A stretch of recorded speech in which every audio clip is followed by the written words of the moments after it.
Sam Bateman.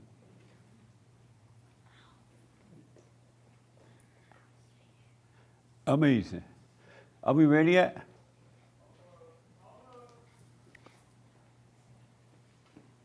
Is Sam Bateman in jail? He is? Who said yeah? He's in the same jail with Diddy. Oh, yeah? Yeah. Nice. Free Diddy. Oh.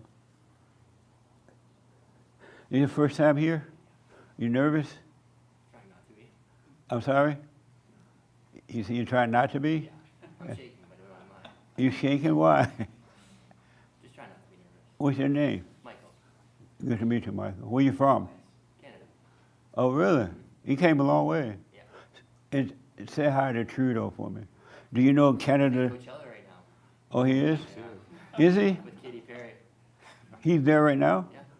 I didn't think that was for old people. He doesn't think he's old. Oh. Yeah. There's like pictures of him with red solo cups. But in Canada, he banned single-use plastics. Oh, yeah? Very interesting. So he's partying over there? Mm-hmm. That's a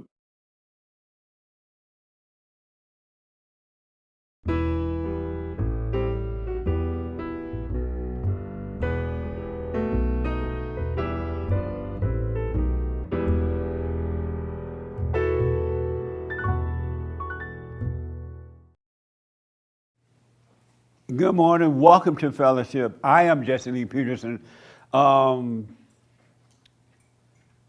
We have let me say good morning to y'all.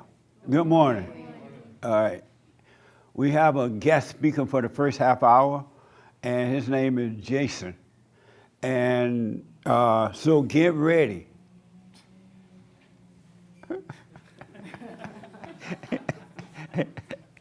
Are you nervous?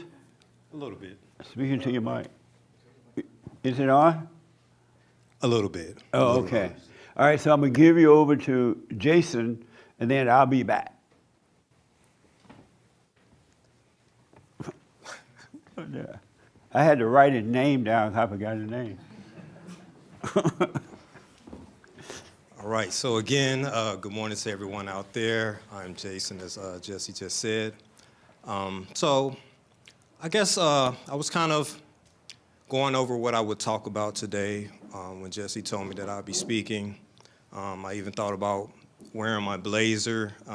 You guys see I don't have that on. So I wanted to go talk about Psalms 23, which is a popular psalm in the Bible. And the first stanza is, "The Lord is my shepherd, I shall not want." And also, I would like someone to maybe later on read, if anyone has their Bible or they can get on their phone, James first chapter, verses 2 through 4. If you guys can just kind of keep a tab on that. But when Jesse speaks about not wanting for anything, it took me a while to really realize exactly what that meant. Shortly after Thanksgiving holiday, I came back to Bond and I kind of testified about what happened with me. I visited a lot of family. I saw a lot of extravagant houses. My aunts, or aunties as we say, cooked a lot of food. You know, the candy yams, the collard greens, turkey, ham, the whole shebang, so to speak. And I enjoyed like every bit of it. My cousin, who was hosting for Thanksgiving dinner, he had a full bar, and when I first arrived to his house, he gave me a nice tour, and he showed me everything, and I had to really be aware of my thoughts and everything that occurred. He had a nice gazebo in the back, a huge backyard. Freshly built, a new house, a very new house. And right then and there, I was like, I want that too. I really got into my ego. And then the drinks were flowing, the food we were eating, everything was great. And I've been away from my family for the most part for about 20 years, to where I wasn't really participating in a lot of the get-togethers and stuff like that. And so everyone was very happy to see me, so to speak. It would appear to be that way. So they were like, oh, Jason, hey, we haven't seen you, you know. And it was like I was the guest of honor, so to speak. And I kind of felt that way. And I kind of got really, I guess, full of myself, my ego. And so as my cousin was taking me on a tour of his new home, I immediately was thinking into the future of me having a home just as beautiful, and me hosting, you know, family events, you know, throwing parties, stuff that hasn't even happened yet, that doesn't even exist. And then I started to not really appreciate my humble abode here in California. I started to kind of look down on it, like, oh my God. And so I had to really catch myself, catch my thoughts, and really understand that it was really an illusion, this whole, you know, Thanksgiving thing. Everyone treated me like I was the guest of honor or whatever. The alcohol, I didn't drink too much, but I did have some drinks. The jokes and, you know, all the good food and stuff. So I was somewhat intoxicated with the whole ordeal. And I hadn't had a plan for anything as far as moving to Texas, the Houston area. And I have a job here. I have a good life here. I want for nothing here, really. But getting into my thoughts and getting emotional and stuff like that, I turned away from that. And I didn't appreciate what I had.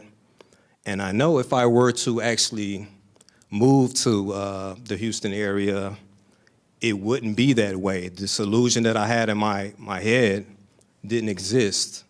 So I came back to Bond shortly after and testified and said that.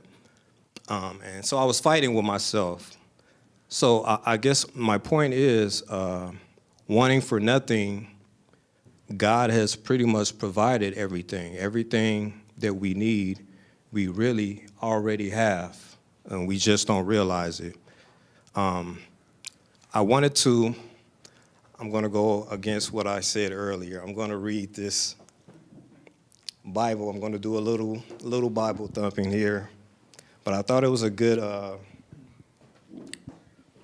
verse to read, and maybe everyone can relate to it as well.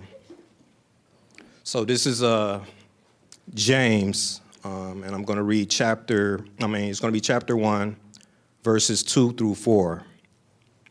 And so it says, my brethren, count it all joy when ye fall into diverse temptations, knowing this, that the trying of your faith worketh patience. But let patience have her perfect work, that ye may be perfect and entire, wanting nothing. And I'll repeat that fourth verse again. But let patience have her perfect work, that ye may be perfect and entire, and wanting nothing. So I know Jesse talks about being perfect, and most of us look at it in the worldly fashion. Oh, I'm not perfect. And people always say, oh, I'm not perfect. They'll do something evil, they'll do something wrong and say, oh, I'm not perfect. But that's the worldly way of looking at it. You actually are perfect. I'm perfect, you're perfect. You just really don't know it. And again, with that verse, it says that ye may be perfect and entire, meaning whole, and wanting nothing. So a lot of times we're wanting and desiring things in a worldly fashion. And if you're going to be wanting something in a worldly fashion, it's going to bring a lot of pain, a lot of, you're going to be in hell for the most part. You're going to be miserable. You're going to have your ups and downs. You're going to be very emotional. But if the Lord is really, truly your shepherd, you shall want nothing. You won't need anything. So if you stay aware, stay conscious, always just observing your thoughts and not going with your thoughts, you won't want for anything, and everything will be provided for you.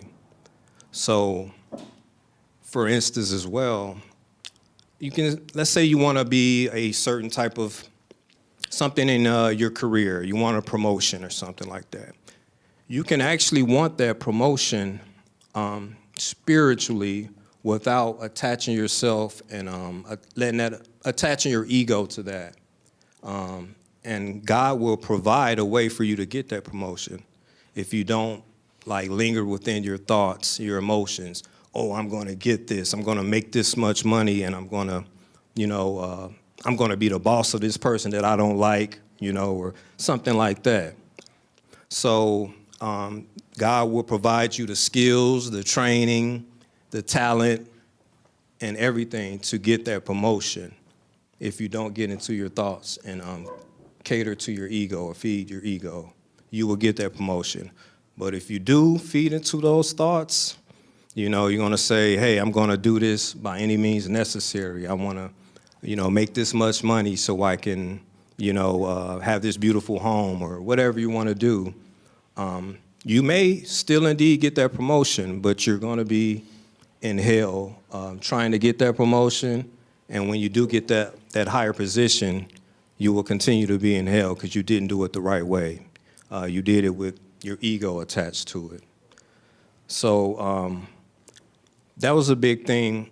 Also, another thing I was doing this week was I did a little exercise. I was running, and I've done quite a bit of that over the years. And while I was running, I noticed that when I was just aware of my thoughts, just aware of myself, aware of my breathing, aware of the environment, and I did not put any thought into how long do I have to run? How long is this going to be? I did my best running. I was running, and I had no problems. I just focused on being conscious. My breathing is fine. I'm putting one foot in front of the other. But I did not say, I was not thinking, when am I going to finish?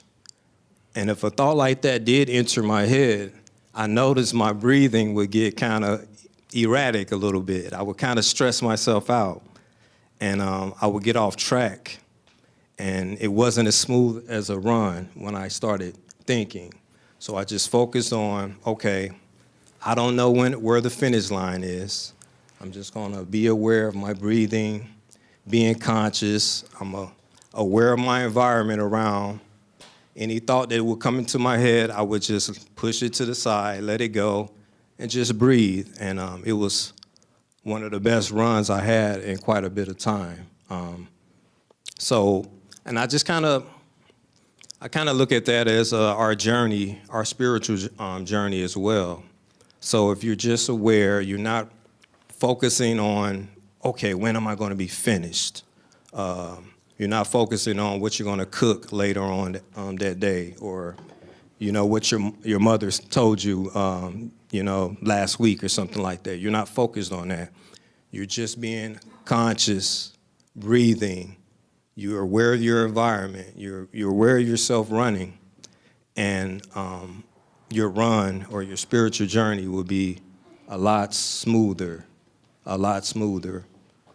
And for instance, with this same example, if someone came, let's say some homeless person came out of the blue and started, trying to harass you or something like that, you just being aware and conscious, you would be able to avoid that person, dodge them, or if they were, presenting a threat to you, you would see it and you'd be able to react appropriately and then continue on running with no problem.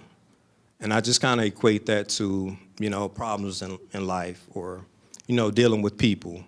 You don't have to be angry that homeless person came in front of you and tried to interrupt your run. You don't have to be mad. You can deal with it appropriately.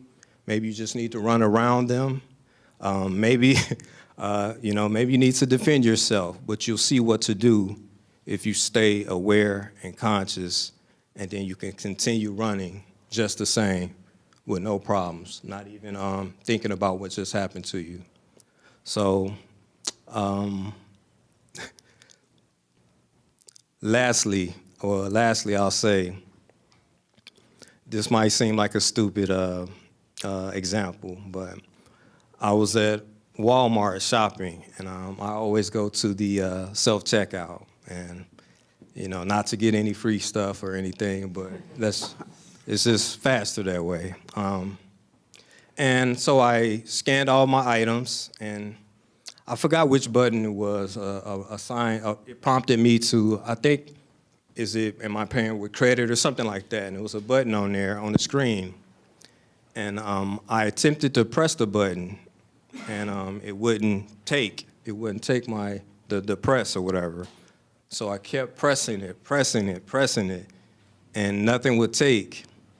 And then the associate came over and helped me out, and she just lightly tapped it, and it worked.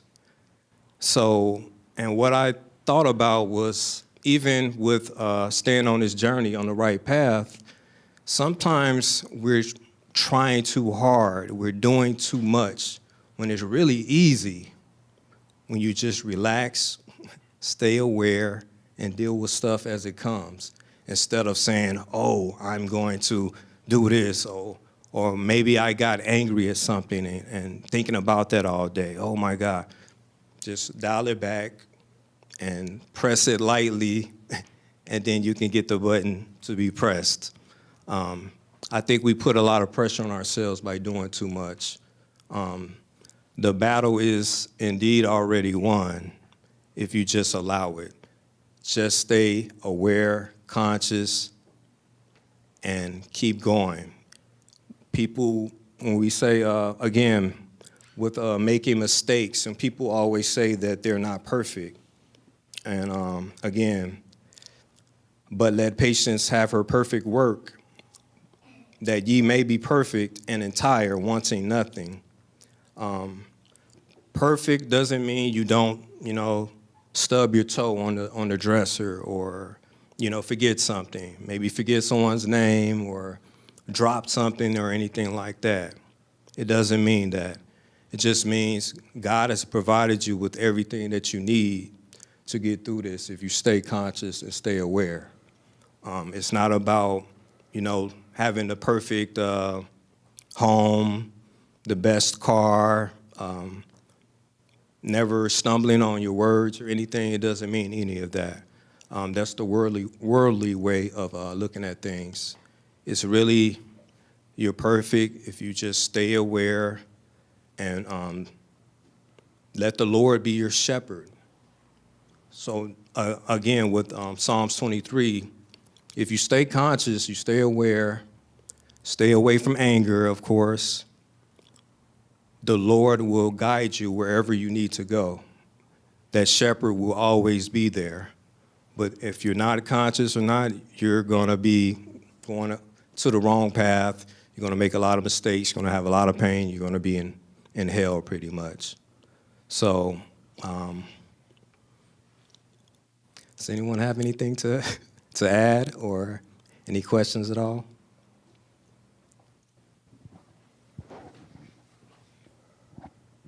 What's going on, Raymond? How are you, sir? Doing well.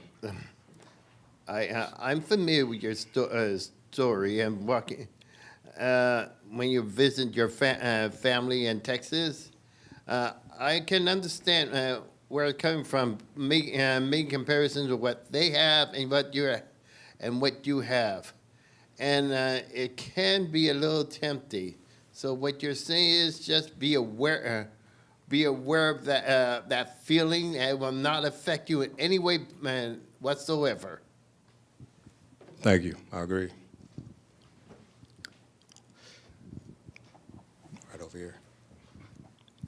Hey, I wanted to add something to what you said. I was struggling for a couple of months because personal stuff, and then I got injured at work, and I was trying really hard to get stuff going, and it wouldn't flow, it wouldn't move, and I tried that, what you said, just relax, let God do what He needs to do, and everything started working out.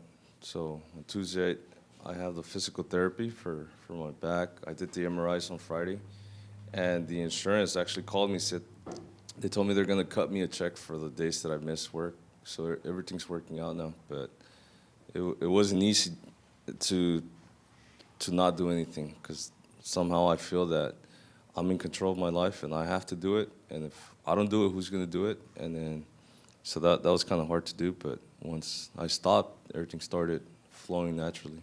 So that's true. My mother was somewhat of a Bible thumper, so she would say Psalms 23 quite a bit, and she would do it a lot of times when she was mad at me or mad at my siblings or whatever. But truly, when you think about the Lord is my shepherd, if you stay conscious, stay away from anger, forgive, you will be guided exactly where you need to go. I shall not want. You won't want for anything. You will have everything that you need to have if you just stay aware and conscious. I just wanted to hit on that point again.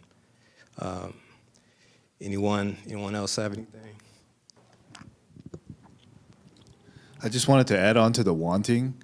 I noticed the things I want, when I get it, I'm not that satisfied. But when I get something that I didn't even realize I wanted, it's like it stays much longer, and I'm more happy with it, you know. So 100%. If you want something in that worldly fashion, you'll get it. You might get a temporary fake happiness from it, but it's not true happiness. It'll wane, it'll go away, and you'll be miserable right again. So absolutely, I agree with that, 100%.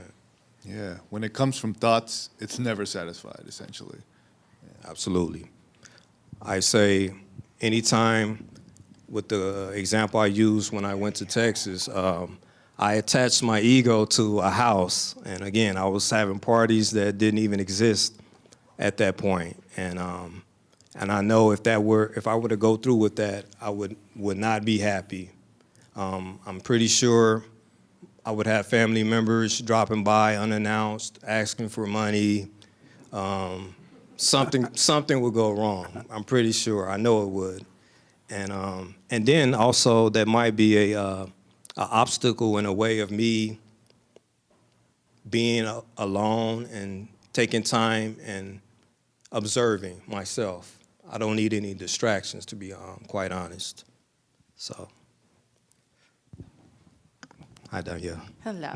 So when you first began this journey of overcoming, and you heard the message that Jesse disseminates about dropping the anger, what were your thoughts on that? How did you maneuver through it?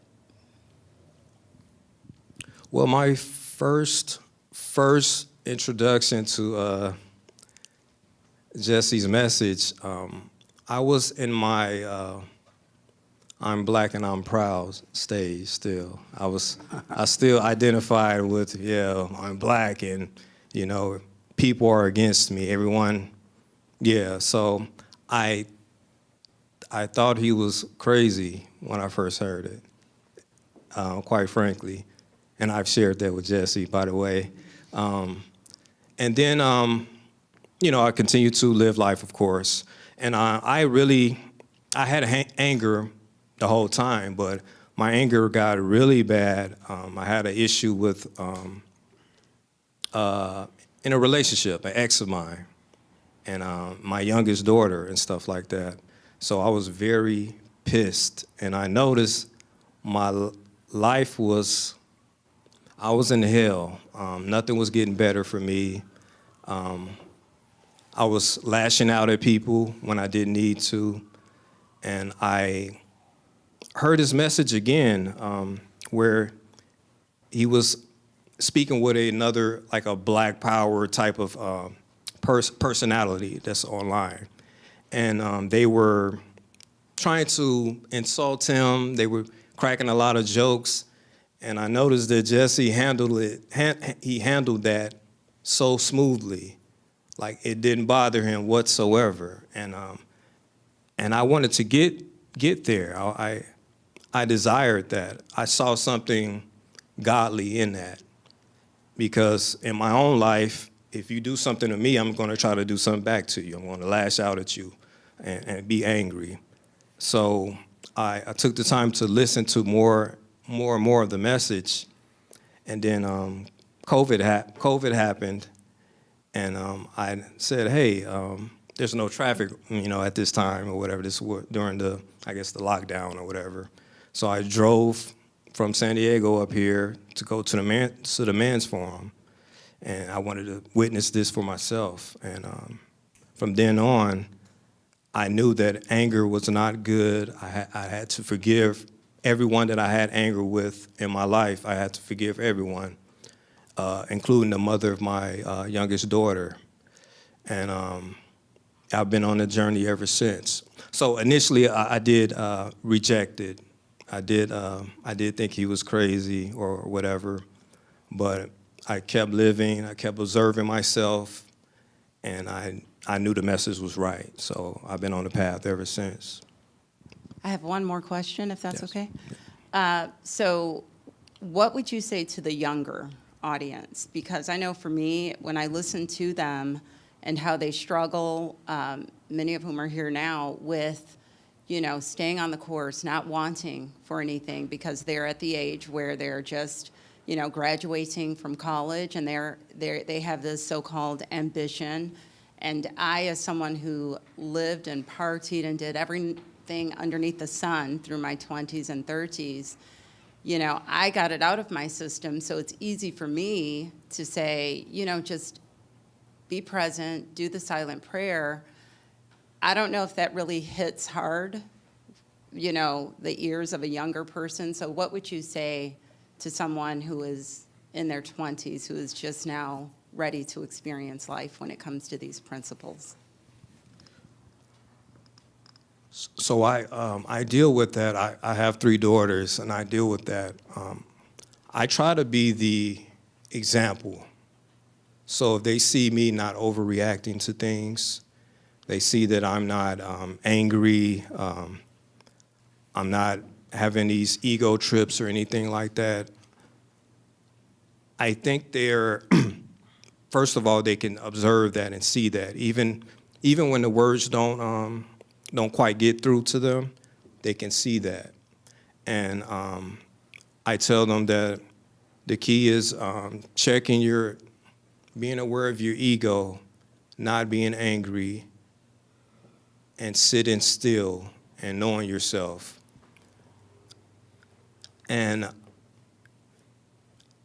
a lot of times, for young people, of course, sometimes the words don't go through, but they can look at you as an example, and then maybe there'll come a time where they'll see the example and say, okay, what my dad or what that person's telling me was right all along.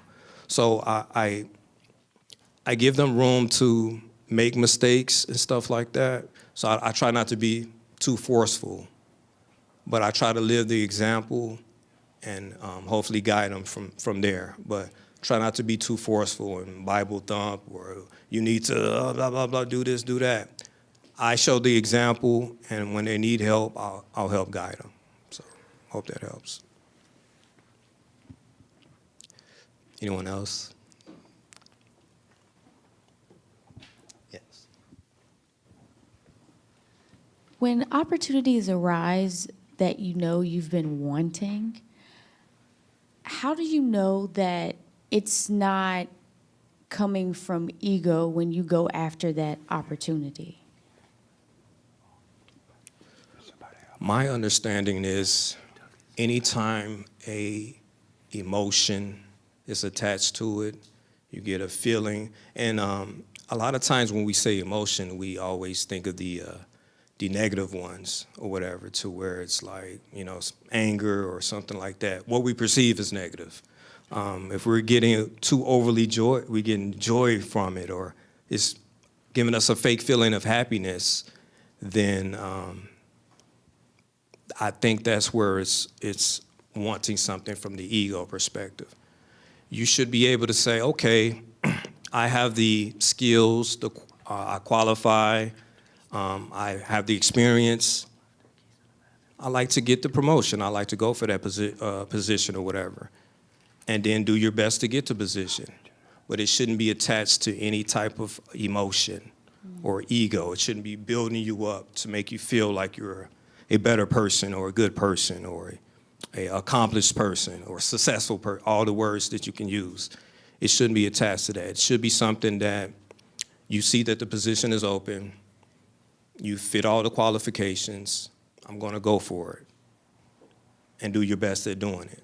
But it shouldn't be you shouldn't have any anguish or pain or jealousy or any type of emotion towards that position. So that's my understanding of it.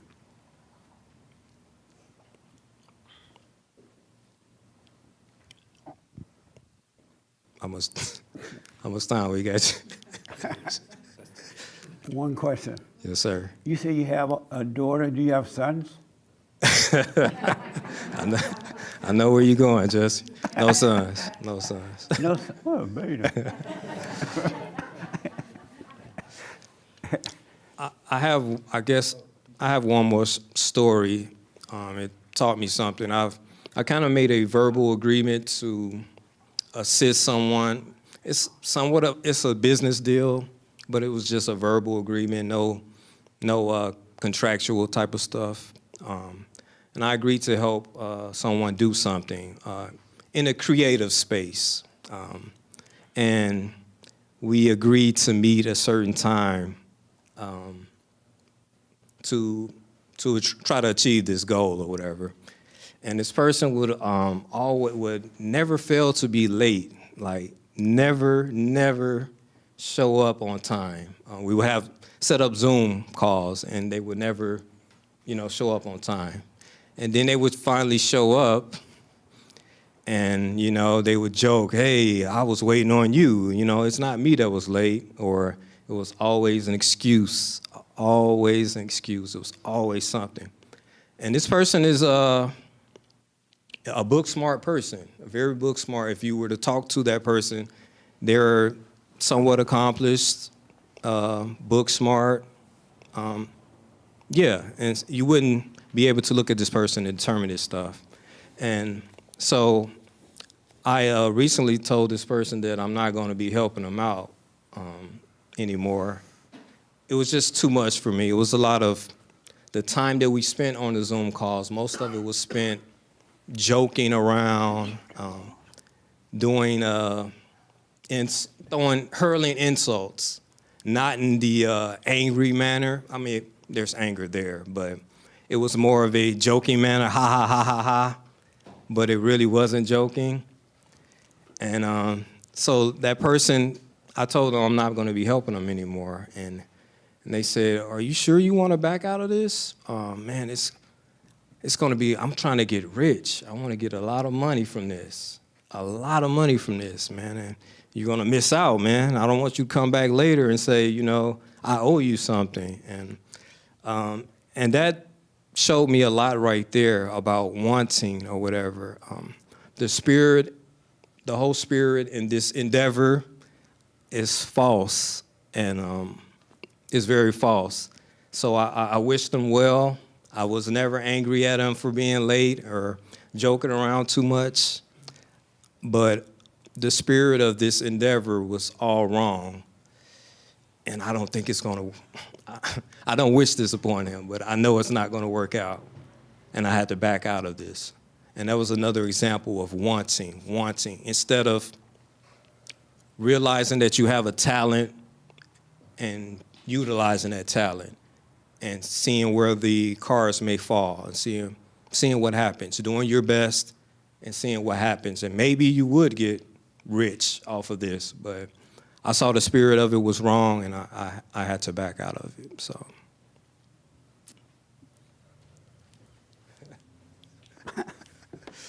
Thank you. Thank you. Did y'all like that? Oh, Peter. Oh, who made all girls? That doesn't even make sense. What's wrong with you? You made all girls too, Alex? Yeah, 4. You made 4 girls? Back to back, 4. What happened to these young people? It's just something in the water. It must be. Thank you, man. That was amazing. Thank you. That was really, really amazing. I'll take that. I'll take it back down. When you take it back down? Huh? Oh, yeah, I don't need that. That was amazing. I was surprised. Very, very nice. I think next week, I may be wrong, but the week after that, Mimi is going to do a talk. Everybody want to hear from Mimi. Everybody got Mimi's problems. But very, very blessed. That was amazing. He made the point about being perfect, and when you think of perfect, you think of other stuff in your head, right? And so you don't really understand the spiritual aspect of that. And it reminded me of a young lady that called the show this week, and Bless. Did y'all hear Bless call? Yeah. And Bless has a family members that she's trying to help out. I guess they're alcoholics or something like that. And she's trying to hang out with them and help them out, but then it's only hurting her by doing that. And I thought of how God said that we should not be like the world. We should not be in the world or be like the world. And what the world does, they always try to help people. They feed their hunger. They go and do this, and they always try to be nice to people and all that. And God said we shouldn't be like the world. And so you're either going to be in the world, but not, you're going to be of it, but not like it, or you're going to be like the world. You got to make up your mind. You can't keep doing what they're doing and expect to be free. All that stuff they do is all for vain. It's vanity. All right? But very, very nice, man. Right on. Amazing stuff for the baby girls. Now that you're all holy, your next child be boy. Okay, any questions? All right. I want to get to the, let me see. I'll do the biblical question first. Last week, biblical question. Anybody know what last week biblical question was? Oh, okay. Right here. Are you a messenger of hate? Take it. Yeah. Are you a messenger of hate or a messenger of love? Yes. And you say?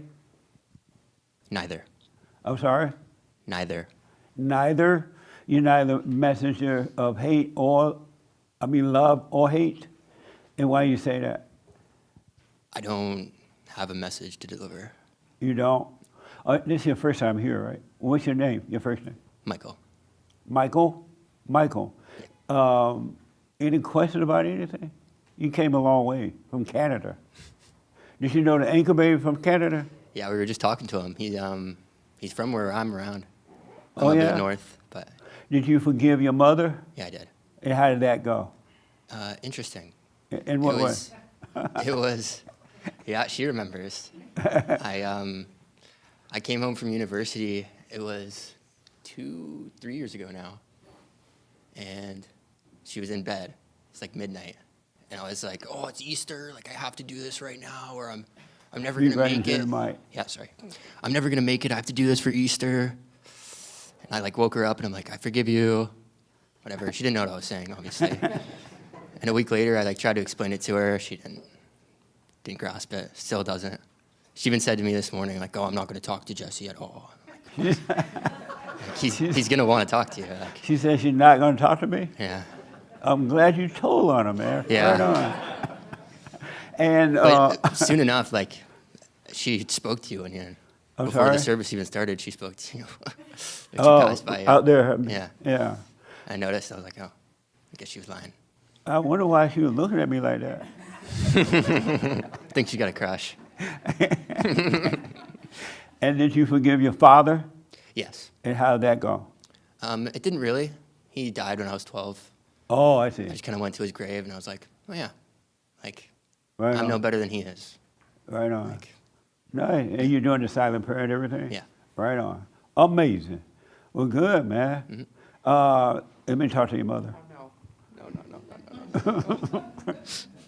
What's your first name again? Pam. Pam from Canada. Are you a messenger of love or of hate? That's a really deep question. I would like to say love. My son might say the other, but I don't know. You don't know? I'd like, as a former government employee, maybe my message is pragmatism or common sense, maybe. I don't know. But that's not the question. No. Are you, I don't even know what pragmatism is. Are you a message of love or of hate? Love. Love? And why do you say love?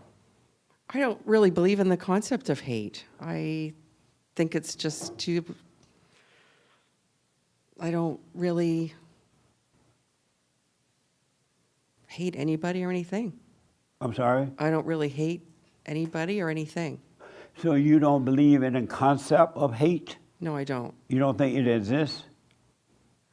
Is that what you mean, or you just don't believe I it? don't for myself. But you know it exists? I think so. Oh, okay. And so you don't believe you have any hate? I don't, but other people may think I do. Like this one over here. If you don't have it, why would your son think you do?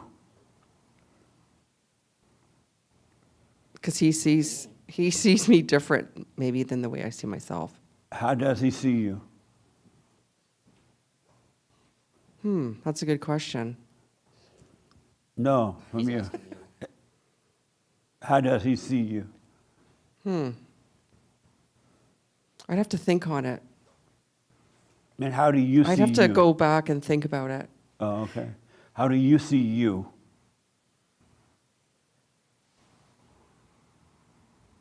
I'd have to think about that too. Do you get angry? Oh yeah. Oh, yeah. Oh, yeah.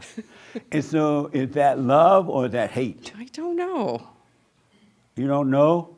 Do you feel good when you're angry? Can you be angry and still love somebody? I don't know. Do you feel good when you're angry? No. You feel what? Mad. And so why would you call that? Why don't you see that that's evil? It's not that is hate. Why don't you see that? I don't know. I never really thought about it. You have not? I'm going to think about it now, though. I'm sorry? I'm going to think about it now. What do you think about the hell you put your son through while growing up? What do you think about that?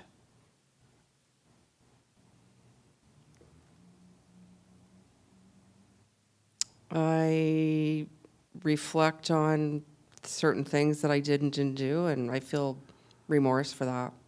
Have you apologized to him? Yes, I have. You told him? Yes. Oh, okay. He says no. She didn't tell you? You said no? No, she did not. And why is she saying yes and you saying no?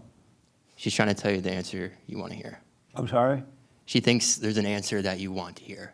Oh, is that right? I thought I had apologized to you when we talked.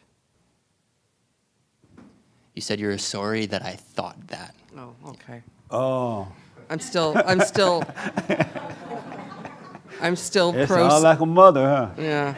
I'm still processing. You processing? Yes. Oh. Why don't you see how evil you are? How will you be free from it if you don't face it? No, that was a question. I That was a question. I didn't know I'd be on the hot seat. How will you overcome evil if you don't see the evil in you? Yes, I don't know. Do you want to overcome it? Yes. You yes. do? Did you forgive your mother?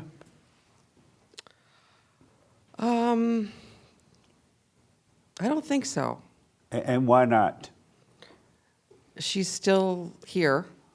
Oh, on earth? She's still on Earth. Oh, God. Yeah. Who are you? I haven't forgiven her verbally. Mentally, I have. Why not But I haven't verbally? sat down with her and say, I forgive you, Mother.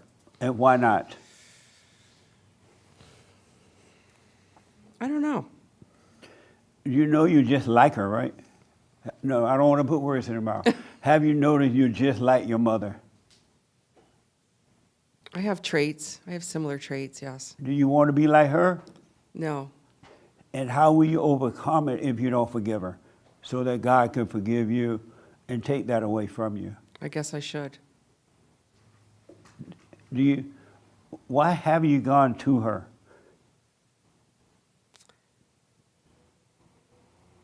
I see her all the time. We live in the same town. So I see her. I mean, we have a relationship. I just haven't sat down and said, I forgive you for this, this, and this. But you don't have a relationship then. You have a fake relationship. Perhaps.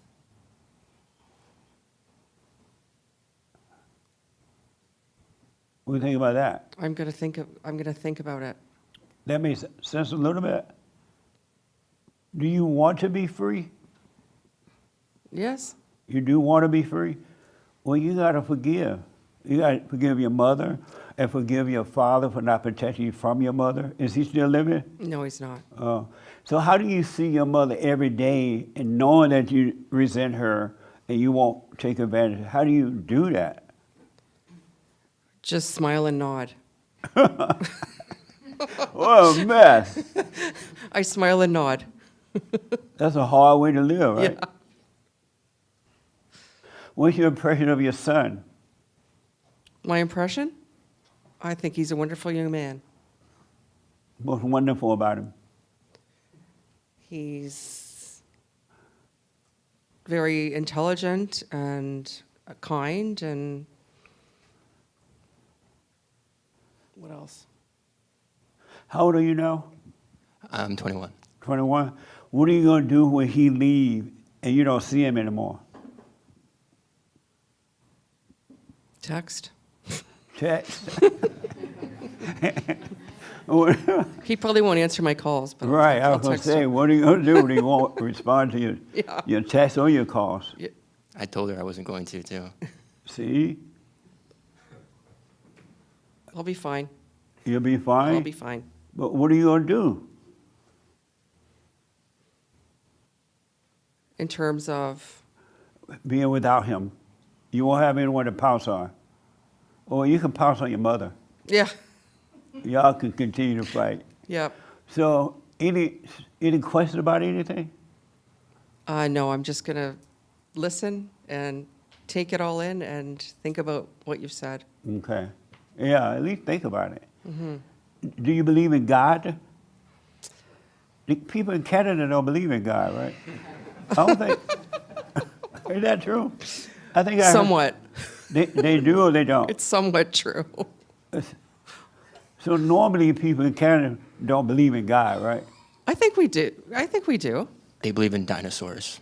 Dinosaurs? we have- Oh, dinosaurs. You believe in dinosaurs? No. Oh. So do you believe in God?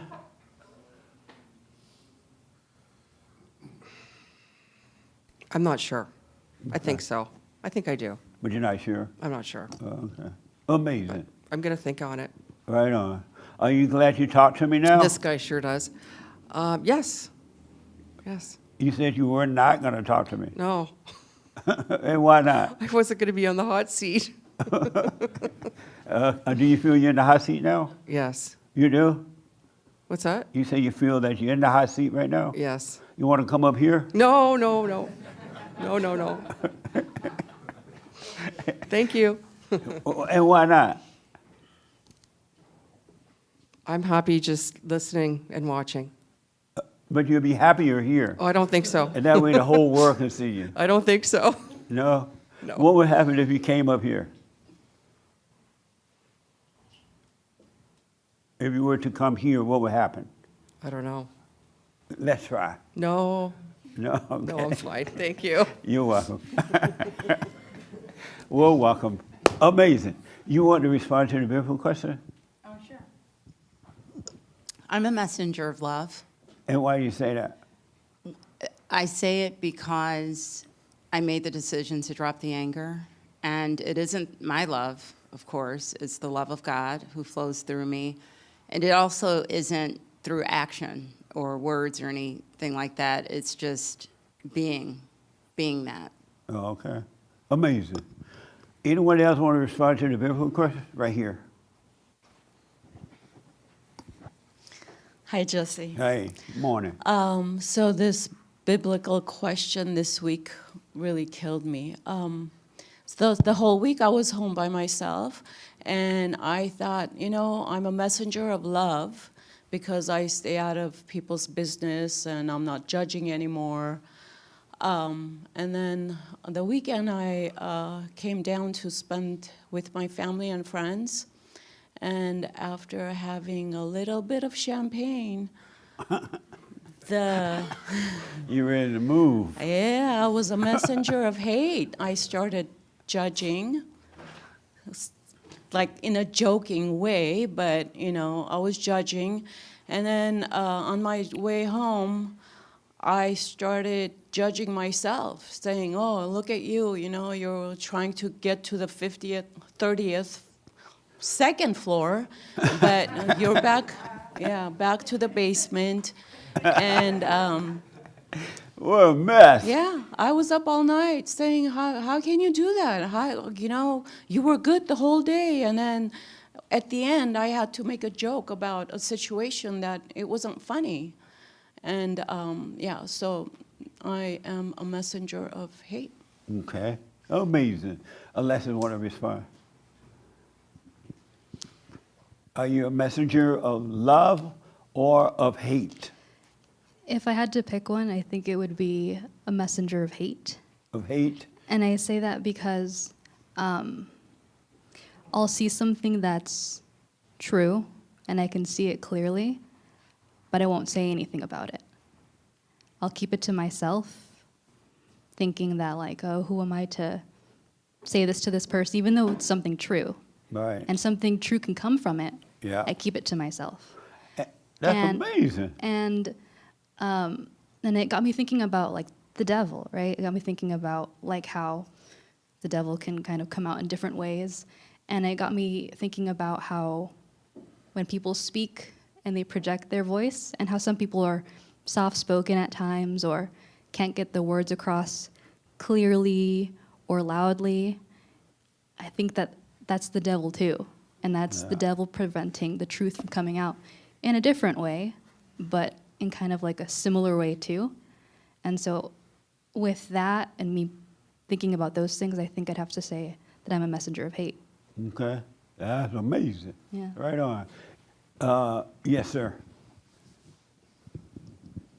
So the biblical question, am I a messenger of love or of hate? Yes. It seems like I go in and out. But if I had to pick one, I'm not sure. I just keep going in and out. So every time I come from a place of emotion, I'm a messenger of hate.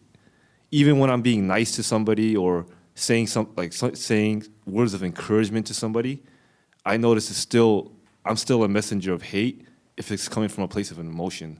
Because I feel bad for them, or I don't want to hurt their feelings, so I say something nice, but it's still a messenger of hate. Okay. And then so anytime I come from a place of emotion, I realize after the fact that I'm coming from a place of hate. I'm a messenger of hate. But if I just stay conscious, I become a messenger of love. And it seems like I just switch. When I go unconscious, I become hate. And then when I come into consciousness again, I become of love. Okay. That's amazing. The young lady want to respond right next to you. Miss Alabama. Messages of love or of hate? I say right now, definitely hate. Right now? It was different Yeah. yesterday? Well, just right now, it's not of love. I'm too much in my thoughts for anything to be of love right now. Like I'm questioning even the things that really might be of love. I'm just all over the place. So it's just not good. It's just a message of hate for me right now. And what are you questioning? Well, Questioning? it's just the devil is just making me question everything, like every single thing. And when he does that, how do you deal with it? I notice it, and I have a wait and see attitude to see, when God reveals something to me, but I am in confusion, so it's definitely of hate right now. And so how do you feel about being in this situation right now? Being confused like that, the devil questioning you about everything? I don't really feel anything about it. I know I am confused. I know I'm not in a permanent place. Okay. So I just kind of have a wait and see attitude because I really don't know what to do about it. Okay, nothing. Do nothing. Yeah. As Jason was saying, do nothing. Because it's just a thought, it's not even real. And you start the fact you can see these things happening to you, God is allowing you to see it. Because we can't see evil of ourselves, right? So the fact that you can see what's going on up there, God is with you. So do nothing. Just suffer through it, take the pain, live in the pain, and go through the hell. And on the other side is paradise of hell. The road to heaven, you got to go through hell. No way around it. So stay with it. That's amazing. Any questions? No. Okay. No. I know you want to respond to the biblical, right? Yeah. Okay. Are you a messenger of love or of hate? I suppose I'm a messenger of love.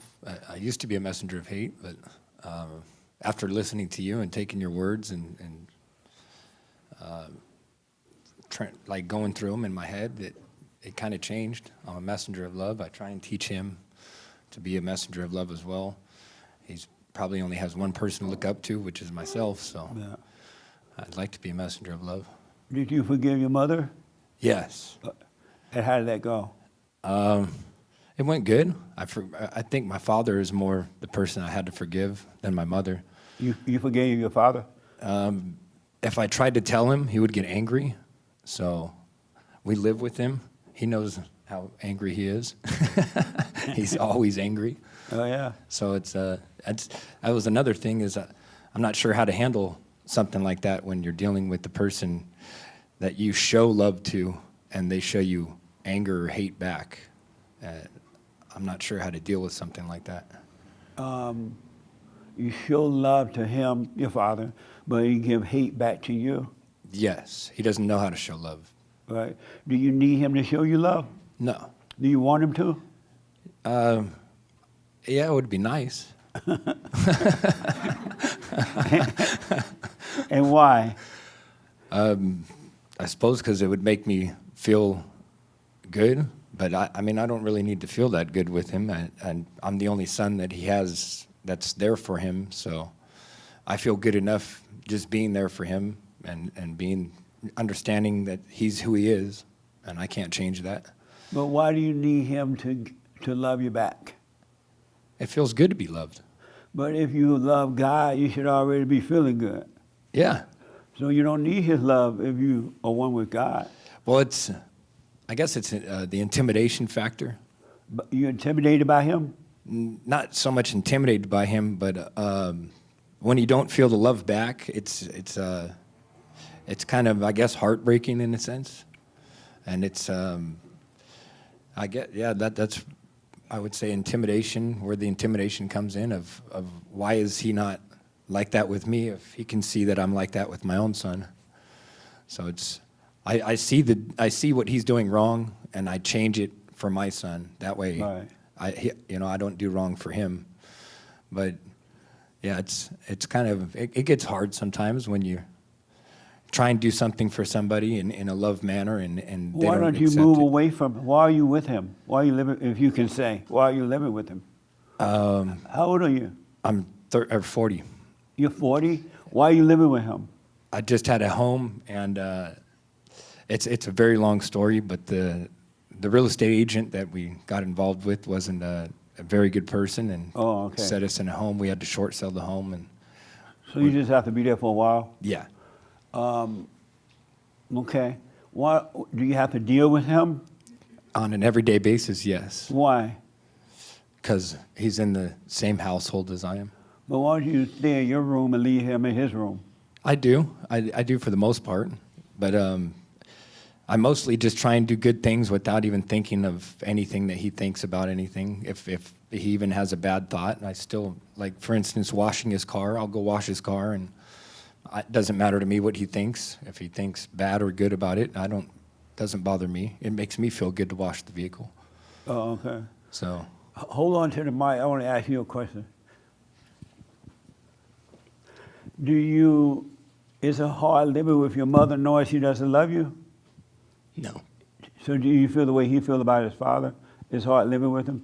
no, So you don't need your mother to love you back? not at all. Oh, yeah. And what would you say to him? And your mother like, what the? What do you mean you don't even love you? A mama's love is so special. You don't need anyone to love you, just God. that's very true, and my son, hopefully. So if you say that's true, why don't you do it? Why don't you live that way? You don't need any love from your I father. do live that way, but there's still that thought in the back of my head that lingers. That's, just, it would be nice to have him feel, I mean, he does feel good towards me. I'm the only son he has, like I said, so he does feel good towards me. He just doesn't know how to show it at all. Right. And he knows how to show hatred, which is his version of love. So, but yeah, it does linger. It definitely lingers. It's something that I suppose would bother anybody. What should he do about the lingering thoughts about his father don't love him? Leave them where they are. Absolutely. That's just the devil. That's not from God. It's not from you. You do what the young lady does. Just live with it and let it pass. Don't even want for him to love you. Because human beings don't have love anyway. You only want God's love, so God's love can work through you to him and the world. You want to be the light of the world. You don't need, if you're the light of the world, you don't need anything from the world, anyone at all. Yeah, that's true. I just feel like I like to plant the seed. Plant what seed? In his head, and hopefully it grows. You one can't day. do that. You can't plant, of ourselves, we can do nothing. You can't do anything to help your father spiritually at all. So don't even try. Even God doesn't help anyone that doesn't open their hearts up. Hey, I'm wrong, I need your help. Help me with this. I'm angry, I'm lost. Help me with this. Then God will help you, but if you didn't ask for help, he wouldn't help you. He'll just let you suffer. So let your father suffer. For sure. I suppose you've helped me more than my father has, which is amazing that you have. Right, so let him suffer. Don't try to help him that way. Yeah. For sure. All right? Yeah. You can't help anyone. Do you understand that? Yeah. You can't plant a seed. All right. You're giving your seed to the devil. Yeah. That's So forgive him, and if you have to stay there, stay there, but don't try to help him spiritually. You just work on you. sounds good. All right? I appreciate Amazing. that. Nice. That is amazing. How old are you? 9. Take the mic. You're 9? Mm-hmm. Do you get, what's your name? Ryder. Ryder? Mhm. You get angry? You get mad sometimes? Sometimes. And what do you do when you get mad sometimes? Hard question. You what? Oh.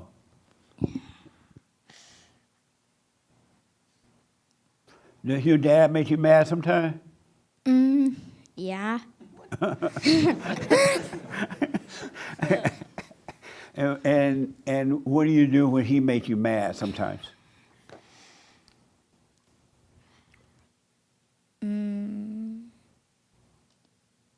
Sometimes we'll just let it go. Right on. Just let it go. All the time, let it go. All right? Okay. Every time you get mad, just let it go. Otherwise, you're going to be like your granddaddy.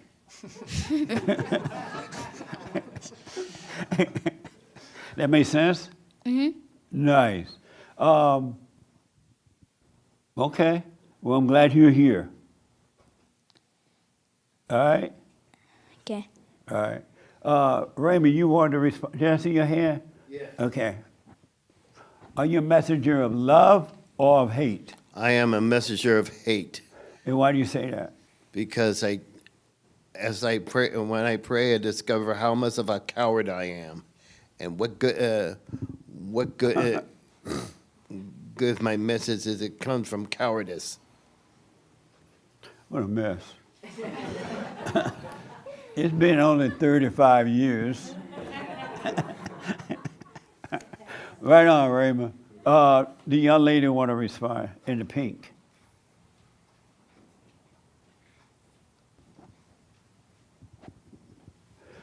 Are you a messenger of love or of hate? Hater. Hater? and why do you say you have hate? Because when I'm by myself, I'm good. But like Jason mentioned last week about being boring around other people, I struggle with that right now. I want to be like, I don't have an opinion that much on what other people are doing. Well, I do sometimes, but I'm like, it's not my problem to fix. I don't care. But when I'm hanging out with friends, I'm noticing that like I'm becoming the boring friend, and I've never been that before, and it's hard to transition to that. You're the boring friend? Yeah. Meaning what? What do you Well, mean if by you're that? not gossiping or if you're not engaging, and I'm not doing anything bad right now except working on myself, well, bad, quote unquote. I'm sure I do still do some bad stuff. But, compared to before, then it's Yeah. just like, I'm boring as hell right now. Yeah. And I hate it.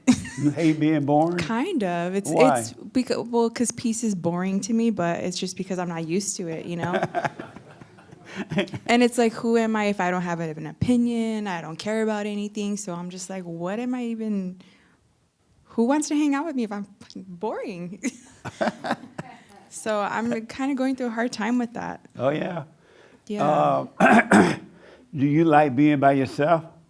Are you bored by yourself? Most times, no, but yesterday, yes. I was really freaking bored, and I'm not used to being bored. And what did it feel like to be bored? How did you? Oh, like feeling like feeling sorry for myself. Oh, yeah? And how did you But handle it? I knew that wasn't me. I was just like, damn, nobody even asked what you're doing today. And I'm like, yes, they did, but you didn't want to hang out with them, remember? And I was like, oh, yeah. And then, like, I was just going back in my head, like, like, oh, and I don't want to hang with that person, they're boring. Or, like, like the options I did have, I didn't like them. Right. And then, so I was like, well, then just hang out by yourself. And then I'm like, okay, well, what should I eat? And then I'm like, nothing, because you're not even hungry, girl. Like, you know what I mean? Like, I was trying to find things to fill the time with. And What it a was mess. tough. It was really tough, but I just didn't do anything. Nice. Yeah, Stay with it. I am. You want I don't know why, but I am. And that's good. You don't know why. I don't know where I'm going or what I'm doing. I Right just know on. that if I went to go and hang out with somebody to fill this need, I still wouldn't feel good at the end of it. I Right. can almost see through all my BS now. If I did something like, oh, maybe let's just go see what concert's playing, I'll just go.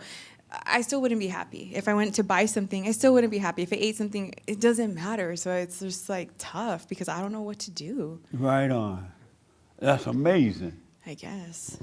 Do you, do you want one more curse word? No.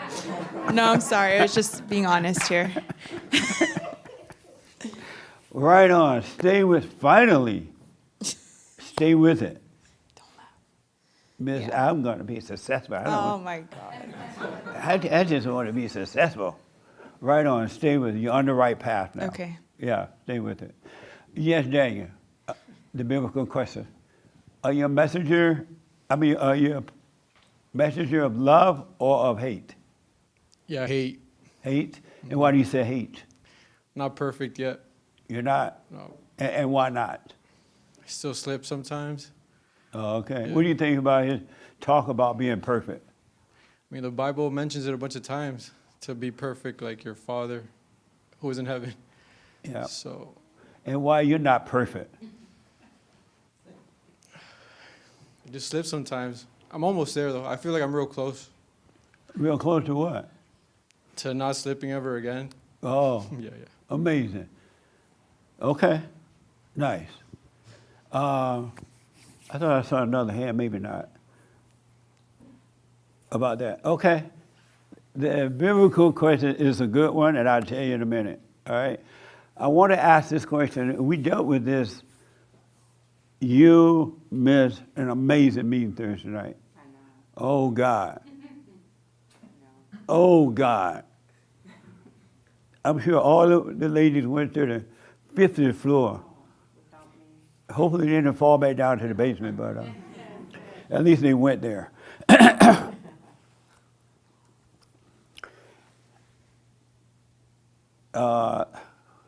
going to ask someone that we're not ask the guys. Oh, man. Who I want to start out with this?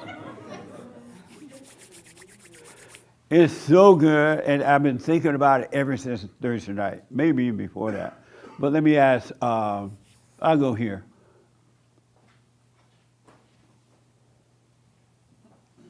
Are you a sinner?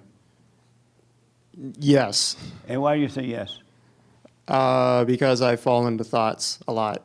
So, yeah. All right. I say yes.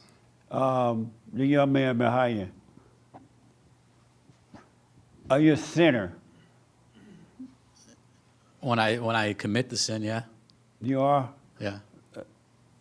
So, Only when I commit it, though. but when you don't commit the sin, you're No. not a sinner? No, And why do you say you're not when you don't commit it? because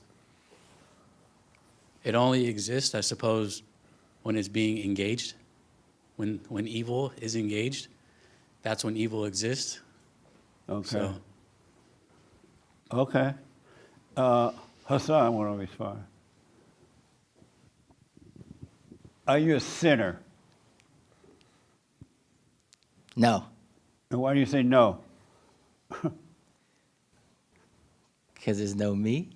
What? Because there's no me. There's no you? Yeah. Okay. Have you ever thought about this question before? Am I a sinner? Yeah, I love that you've mentioned in the past that Christians are so quick to say that we're sinners, but we're not so quick to say that we're free now of the sin. Yeah. And both things are like stated in the Bible, but it's funny that we fully believe that we're sinners and we walk around saying that with no problem. Right. But rarely do people walk around with now that I've accepted Jesus, I'm free of sin. You don't really hear that. Okay. Like the perfection thing. Like if you say that to like a Christian, it's like blasphemous. Like I used to say that. I heard that word a lot this week. Yeah. Especially when Trump had his face on a card. Right. They were he blasphemed. I'm like, what the? And when I first heard you say it to me, it gave me like the admission to walk around and start saying it, and I heard it all the time.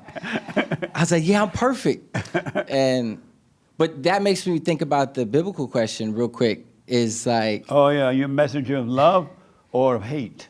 Well, it's funny because I was thinking about it, and I was like, everyone that is deemed a messenger of hate is actually people that are telling the truth usually, or like actually being honest and being loving. And vice versa, people who are propped up as messengers of love are usually messages of hate and mess and like all this stuff. Okay. So to say it simply, I thought I was a messenger of love because I would like go around and like mimic you and say things that I heard you say, like the perfection thing. And I'm like, yeah, I'm a messenger of love, and you just hate it because I'm telling the truth, and y'all don't, you know what I mean? But that spirit was actually, it was hateful because it was distorted. It was distorting the actual truth coming through you, and I'm taking it, like remixing it, and like, so I would say, man, stay home and shut up. Exactly, exactly. So the answer is, I guess messenger of hate, because I've really just been a messenger of myself. Okay. Yeah. Do you have on your yay shoes? No, not today. But I Hater. see you do though. Hater. I'll let him know. Walking on the moon. I'm going to tell him in a message of love. Yes, sir. What a mess. Okay. Yes. Oh, you there's. You were not at the meeting, right? Are you sinner? Essentially, no. But I do think I'm a sinner when I identify with evil. Okay. Like I think I only sin when I attach myself and think of myself as someone being a part of evil. That's only when I like sin, as you would say. Okay. And when you say essentially no, what do you mean by that? Well, because like I'm not who I think I am. Like my identity or who I think I am is not really who I am. Like essentially I am a child of God. And I'm still figuring out, that's still being revealed to me, what that even looks like. Okay. So because I've known evil for so long, I know I'm familiar with that identity. So when I do think of myself as sinning, or I'm like, oh, I'm gossiping, or I'm doing this, I'm doing that, I'm attaching myself to the identity of evil. Okay. So yeah, when I'm attaching myself to that, I am sinning. Amazing. Right on. Danielle. Daniela. Is it Daniela? No. What is it? I'll accept Daniela. Oh, Danielle? My grandmother used to call me Daniela, so that's But fine. what does Mimi call you? Danielle. I mean, what does Hate call you? Oh, Hake, primo. Don Yale. Oh. Yes. Danielle. Yeah. Are you a sinner? I don't believe I'm a sinner. I haven't accepted it spiritually, though. I haven't accepted that. Why not? Because I've been indoctrinated to believe I am for so many decades. And when I do something that I know does not line up with what I should be doing in God's eyes, I do have that sense of guilt, and I sometimes believe that, oh gosh, I'm going to suffer the repercussions of this, like karma. And then I have to come back to the present and the whole thing. But yeah, I haven't quite accepted that. I want to. So you believe you I don't believe I am. you I know don't that believe you are, but you're not accepted that you. I are haven't not. fully grasped that. Oh, okay. I have to say, if I'm, I want to be honest with Okay. myself. And yeah, no, I don't. If I feel like because I was raised, to take accountability for my actions, and I just feel like I'm not taking accountability. It's like I'm pushing the responsibility I should be taking out there in the ether someplace. Oh, okay. And it doesn't feel right. But I know feelings aren't accurate. So, Amazing. Anyway. All right. Are you a sinner? She's like, oh God. Probably. Probably. I need a list of different sins that I've committed, and I'm sure I fall into somewhere in there. All right. How about you? No. Right on. Why do you say no? They've all been forgiven. Amazing. The debt's been paid. And that list that she just mentioned about all her sins that she's committed, it was nailed to the cross. Uh-huh. How about you? No, I'm not a sinner. And I'm not a sinner because I can see the not me, and I can see the deceiver trying to deceive me to quote-unquote sin. And the world tries to get you to believe that you're sinning. And so I know that I am not a sinner, and I know that we are not sinners, but the world will like constantly throw the expectation at you and throw the what you should be to where we fall apart from the real us. Yeah. Amazing. How about you, Doug? Uh-huh. Why is everybody looking at me? I'm going to say I like some of the answers that I heard. I'm going to say that I'm not sure, though. And I say that because at times I believe in thoughts, right? And so at that point, I'm going to say, yeah, I am a sinner. If I'm believing in something that's obvious, that's not true, then yeah, I am a sinner. And then sometimes I can see very clearly that those thoughts are lies. So I'm kind of in the middle, but I would say if I had to be one, I would say, yeah. You are a sinner? Uh-huh. I don't have any pictures right now, but yeah. Amazing. Alessia, you were not here Thursday night, right? No, I wasn't. Oh, okay. Are you a sinner? No, I don't think so. You're not a sinner? No. And why do you say no? Well, I don't really think about that. But when I think about what I know to be true, what I heard, but I also just know it, is that like perfection exists. There is like a real me.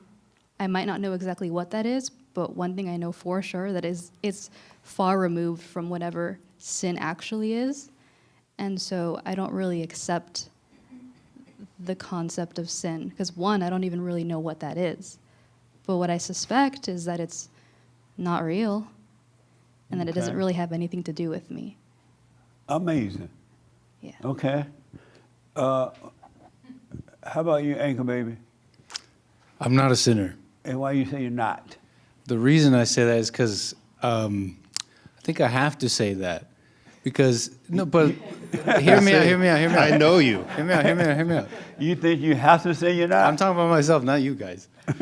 I have to say that to myself because I'm kind of sick of being a sinner, basically. And I have that training. I have that training of I have to take accountability and all those things. That's what Danielle was saying. Right. Yeah. But you're right about what you said. And I'm tired of being a sinner, so I'm gonna say I'm not, because when I sit and think about it, all I have are judgments, and I'm sick of the judgments, so I want to drop that. Oh, okay. So that's why I'm saying that. Amazing. The young guy in the black shirt want to respond. Well, if you'd asked me a couple of hours ago, I think I would have said, yes, I'm a sinner. But now that everyone's giving this different perspective, now I'm going to say I have no idea. But I have something to stew on for the day and the rest of the week. So it's an interesting concept, though. I would say I've never really heard that before. Yeah. So I don't think I have anything beyond that to say. All right. So Amazing. Alex want to respond. Are you a sinner? I don't know. I'm trying to get to know myself, so I'm not sure. You're not right sure? now, yeah. Oh, okay. Amazing. What do you say to that, Jason? Are you a sinner?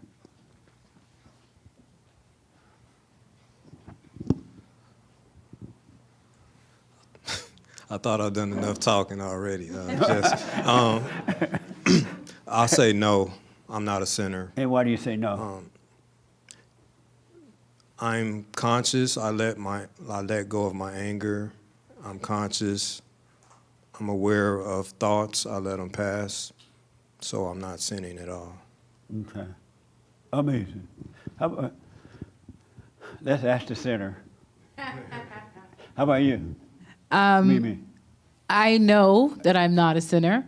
I think Michael from Canada was closest to the answer that really exists for those that know the truth.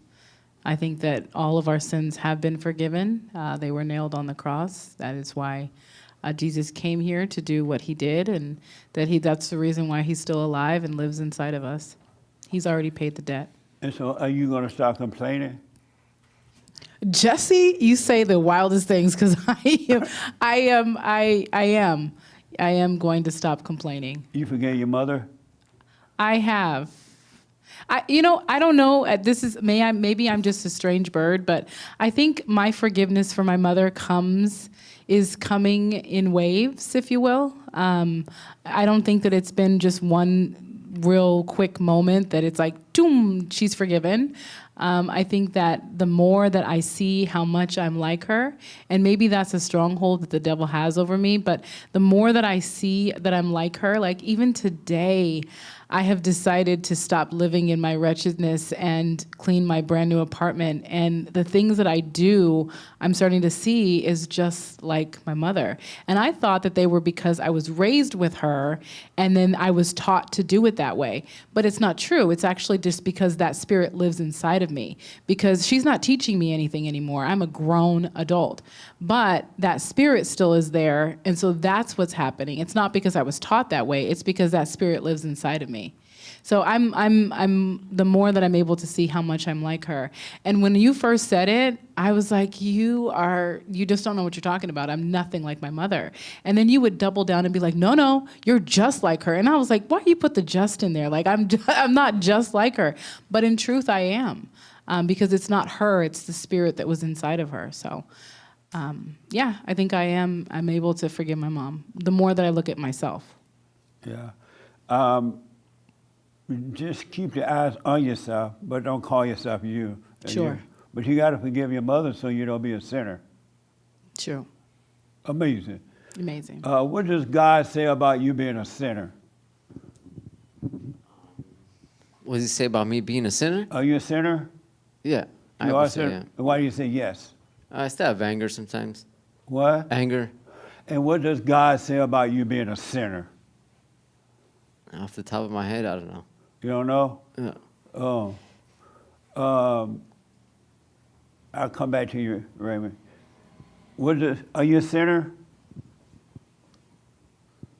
Oh. No, yeah, you're fine. Yes, I am. And why do you say yes? Because I let evil thoughts dictate my actions. What does God say about you being a sinner? Relax. God said relax? He tells me to relax. What the? In Spanish or something? Relájate ya. That's amazing. Yeah, because... So what does God say about you being a sinner? What does a father say to the son when he makes a mistake? Oh, okay. Did you learn? Are you going to do it again? You know? Interesting.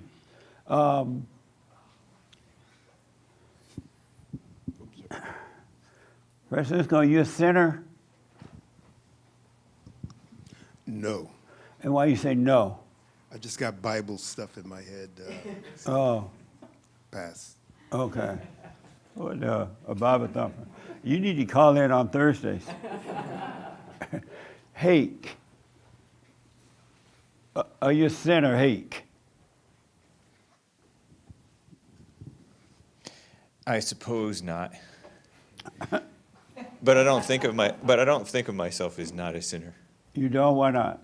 Because I guess I just don't believe what the Bible says about it. And why not?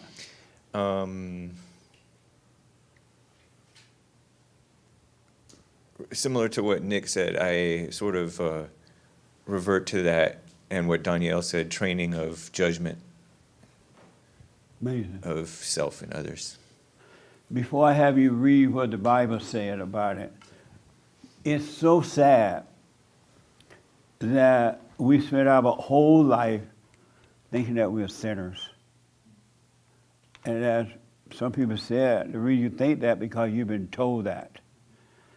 And because you've been told that, you don't even care what God says about it at all. Because you've been convinced, you've been told all of your life that you're a sinner. And all of us are guilty of that. Because everybody is told that. To have this conversation about being a sinner, most people won't even have this kind of conversation. They just say, you're a sinner, come down front, accept Jesus, and you'll be fine. That doesn't work. But we have cried, we've been afraid, we've been sad, we fight each other, we worry, jealousy and strife and envy and revenge and everything. We've been doing that because we have been told from childhood that we're a sinner. And we waste our lives living in dark misery unnecessarily. And it's sad. It's sad. And then we ask people, why aren't you perfect? Well, I'm only human. I'm in my body. Because I'm a human, I can't be perfect. That's another lie. If God said, be perfect, as your Father in heaven is perfect, you can be perfect. He said, do it. Or do you think God was lying or something? And you live a whole lifetime sad and lost and not really having an amazing life. If he said you could be perfect, you could be perfect. But you don't even question, okay, God, you say I can be perfect, or I'm not a sinner. What does that mean? I've been so brainwashed to believe that I am, I'm afraid to even think that I'm not. And especially if you're around religious people, the first thing they're going to tell you that you're a sinner. And wait until you die, and we get to heaven, maybe then you'll be fine. What a sad way to live, right? Raymond, you want to respond first, and then I'll let James read this to you. Are you a sinner, Raymond? Yes, I am. And why do you say you are? Because I found out how much I'm still full of anger and thoughts of hate in me. And what does God say about you being a sinner?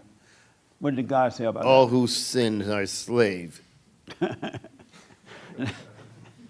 But what does he say about you being a sinner?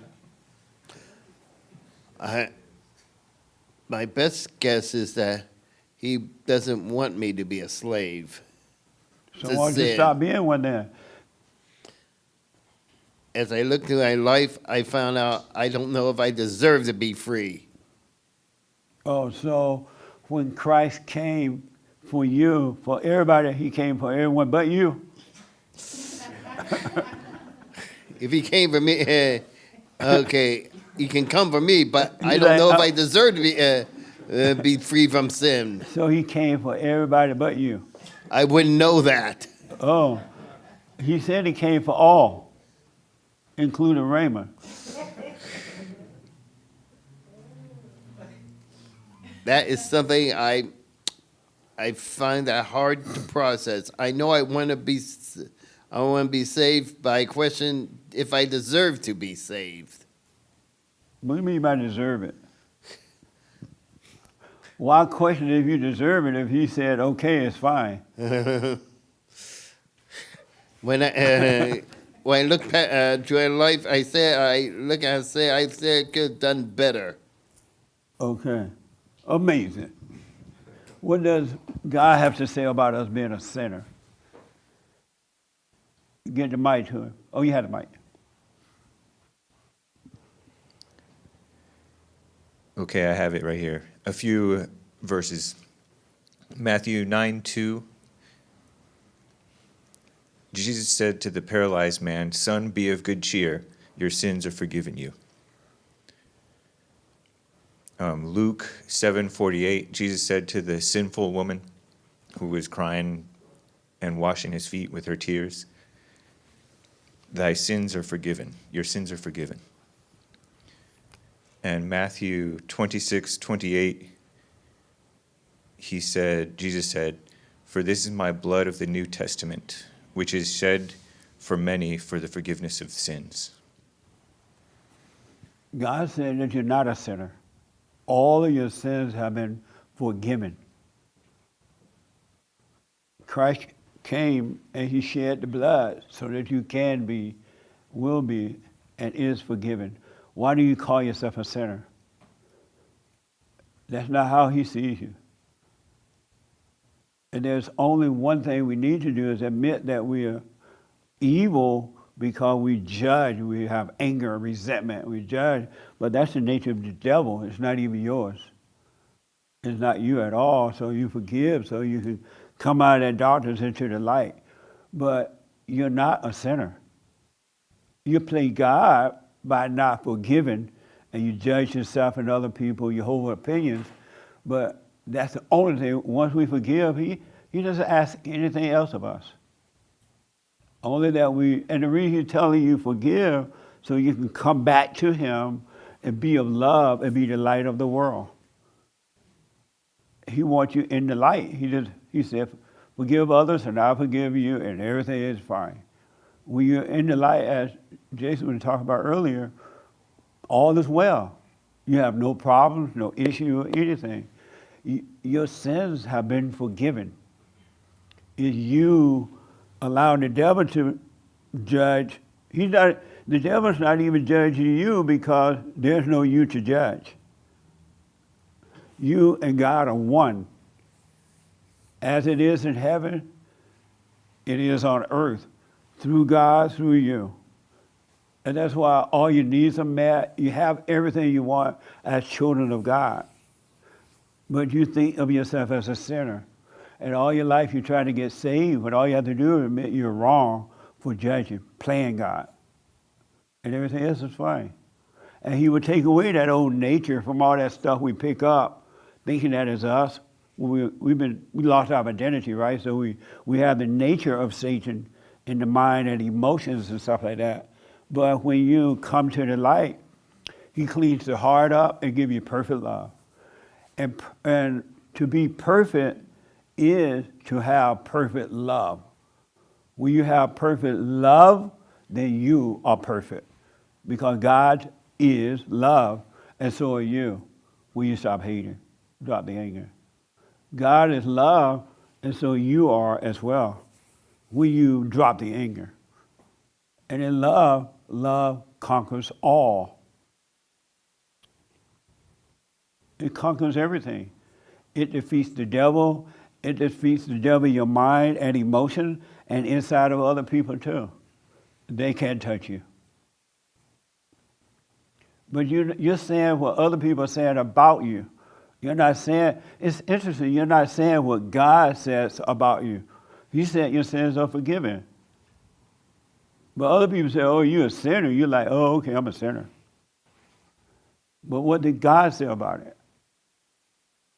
Why not focus on what Christ, the message that Christ came and brought to us? He said, okay, in the Old Testament, I know y'all didn't have a way out. You were owned by Satan. I'm here to pay that debt for you. He paid the debt. He said, now you're no longer subject to the devil. He has no power, no authority, nothing. You are sons and daughters of God. Your sins have been forgiven. Walk in love. Walk in the light. Be of the light and not of the darkness of the imagination. And if you see this, eventually you will have no thoughts from the devil. Because you're being cleaned up. The house, the brand new apartment is being cleaned up. And you have nothing in you that's of the devil. You'll be all love all the time, but you got to forgive so that the devil can stop controlling your mind. On the cross, he said to forgive them, for they know not what they do. He was saying then, their sins have been forgiven. They don't know it. They still think that they are the devil. They think that they are doing this. They can't see. They think that they are hurting other people. They think that they are this and that. They don't know it's not them. It's the devil that made a home in them. Even in the Old Testament, the devil rules over the people. He made them treat each other in that way, made them have fear. And likewise, that's what the devil is doing to you. He's making you have fear because you believe him. And so you're one with him instead of coming back to the straight and narrow path and be of love. And be whole, be one. You're not sinners if you have forgiven. That nature in you is not your nature. The sex stuff and drug stuff and alcoholic stuff and whatever stuff you're into. That's the nature of the devil in you. It's not you. It's not you at all. He's doing that through you. He's making you hate and be afraid. So stop saying what people say about you and say what God says about you. And if you are of the devil, you are a slave. You're a slave to him. He made you do whatever you want. Even when you say, I'm not going to do it again, he's like, oh yeah, you will. You're going to hate again. You're like, okay, I hate. I hate my daddy. My daddy is not loving me back. I hate him. It'd be nice if I get love from my earthly father. No, it won't. It'll be fine for him, but not for you, because your love comes from above. You don't need your mama to love you or anyone, or your daddy or anyone. You need nothing from the world, except when we do physical things, shop and make deals and things like that. But other than that, you need nothing from anyone at all. Your sins have been forgiven. You are free. Be perfect as your Father is perfect. Be of love. That's what perfection means, to love one another as your Father loved you. And that's the last thing I want to do is love. Love your enemy. Christ said, the people are like, well, how do I enter into the kingdom of heaven? He didn't say, go over there or look over there. He said, love me with all your heart, love God with all your heart and soul, pick up your ego and follow me. Let your ego die. That's the nature of the devil. And love your enemy. It's so easy and so simple, it's mind-blowing. But you keep listening to the devil, believing lies. That's all you're doing, believing lies. And you have never done anything wrong in your whole life. It was this thing that made a home in you that was doing it. It was never you. So you are perfect. Your sins have been forgiven, and you're just thinking that they're not. And it's not true. All thoughts are all lies all the time about anything. Any disagreement with that? Any questions about that? Let's go to the pink. What do you think about that? I mean, I don't disagree with you. Does it make sense? It makes sense. It's just hard to rewire your brain when you've gone to Christian churches your whole life and they're like, just accepting that you're a sinner early on. Yeah. The religious people mess you up. Totally. They really screw you up. Mm-hmm. They keep you from, you go there looking for God and they hook you up with the devil. They give you false life and everything else. You know how we're not sinners and stuff? I'm not saying it's a free pass, but it kind of does feel like a free pass because it's like, what's the incentive to stay good then? I'm sorry? What's the incentive to stay good if we're not sinners? Like, I mean, I'm still going to stay good, but you know what I mean? But like, it's just like... I know what you mean. Because I used to say, when I used to really have a lot of earthly fun in life, just doing what I want to, having fun, I used to think, wow, I don't want to be no Christian. Yeah. I want to be having my fun. But I didn't know I was suffering. That you call fun, you call suffering fun. Real fun is being in the light, having perfect peace. That's real fun. That is fascinating to live in the light. That's what you want. The other stuff is not really fun. That's misery, and we call it fun. You're so right. I never wanted to be a Christian. I'm like, I don't want the Christian life. It looks boring. Right. Yeah. But there's no peace in the other way either. So, yeah, you're right. That other way is not fun. We call it fun. Oh, I went out last night. I got so drunk, I couldn't even drive. It was so much fun. It was like just fun. Oh, I was partying. They called it last call last night. I was partying hard. It was so much fun. And then you wake up the next day with a hangover. And you're like, Lord, what have I done? But you call that fun, but that's misery.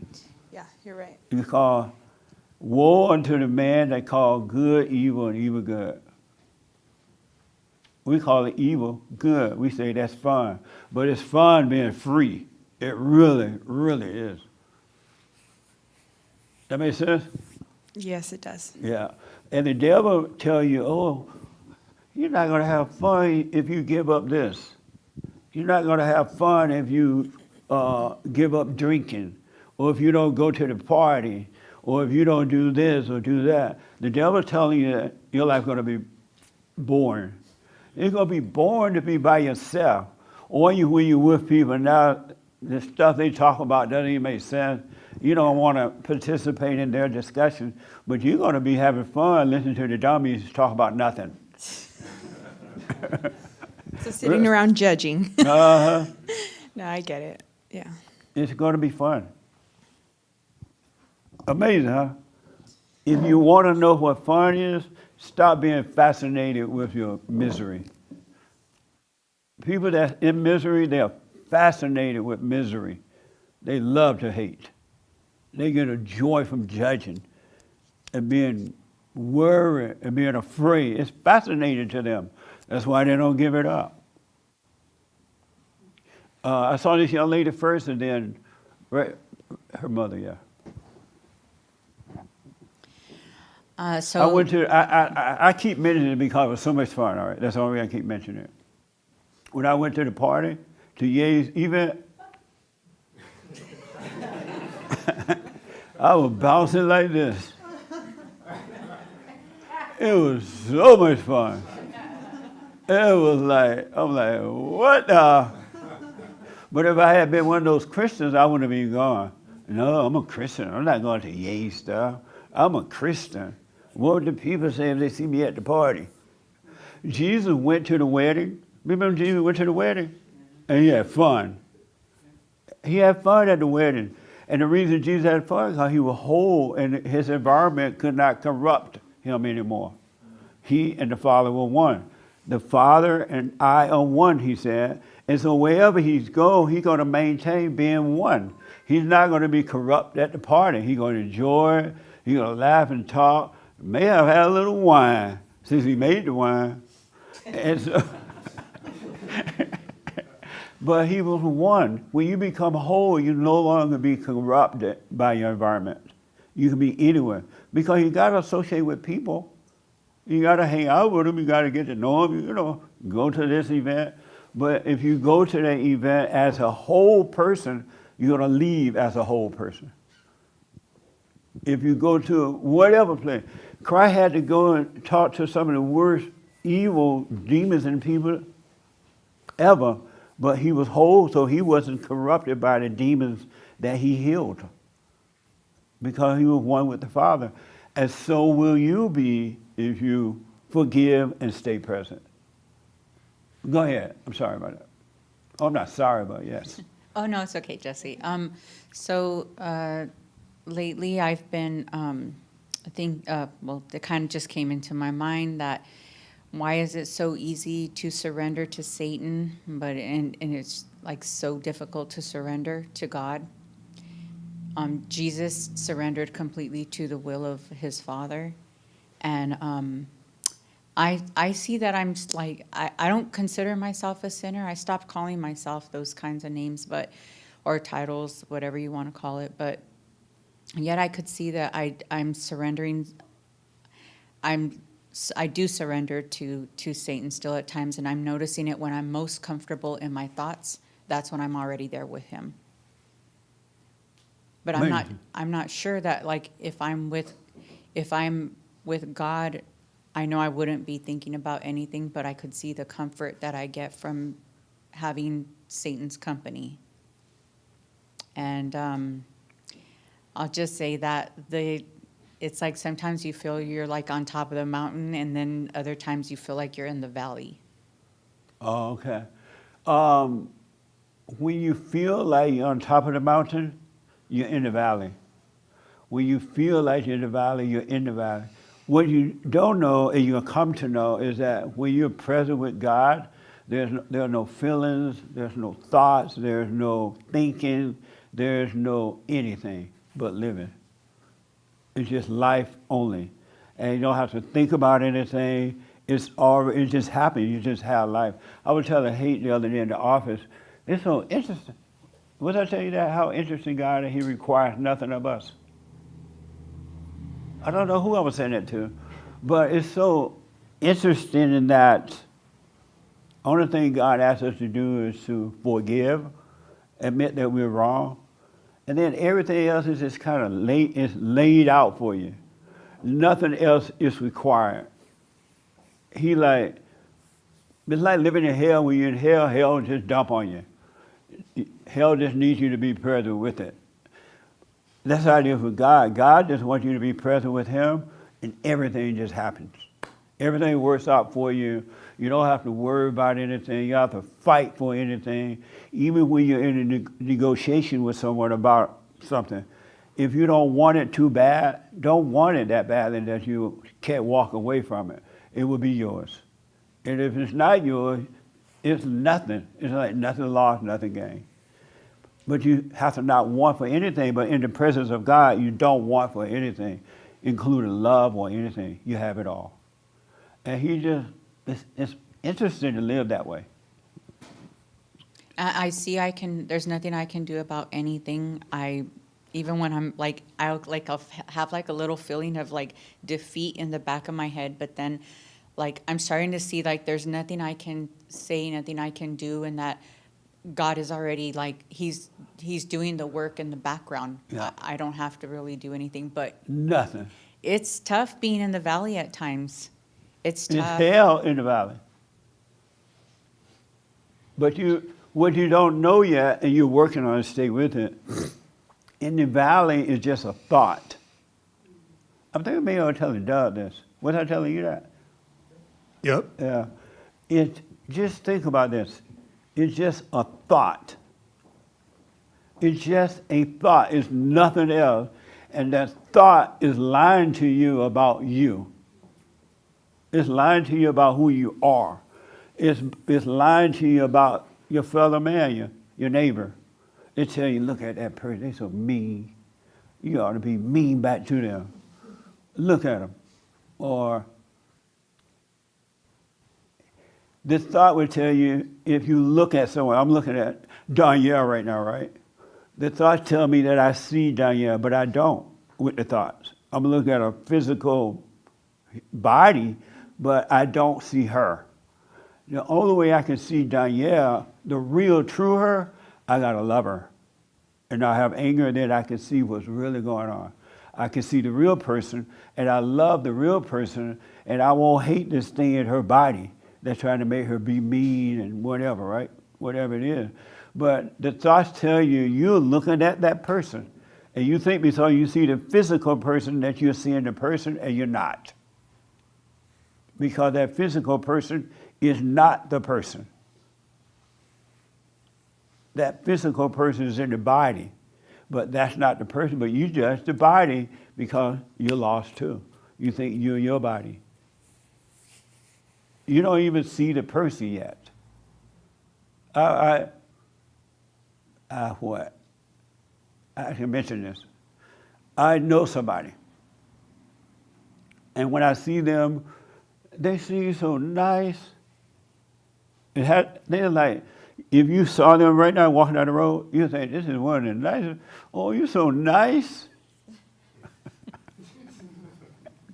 But once you can see what's behind that body, you see that this is a nasty one. This is a nasty one. You can't trust him. Because nice people seem so nice, and you say, oh, that's such a nice person. And you try to be nice to that person. Nice people are nasty people. Oh my God. Nice people I know some mothers who, you think they're a nice church-going mother. She's so sweet. She bring cupcakes to church. She wear the fancy hat. She say, praise the Lord, every time the preacher says something. She lift up her hand. You're like, oh, mother, mama is hell at home. But you see, even the dad to be saying, the kids think the daddy is the problem because the mama seems so nice. Mama cook bread and everything. Mama is nasty. A nice person is a wicked person. And that you can bank on.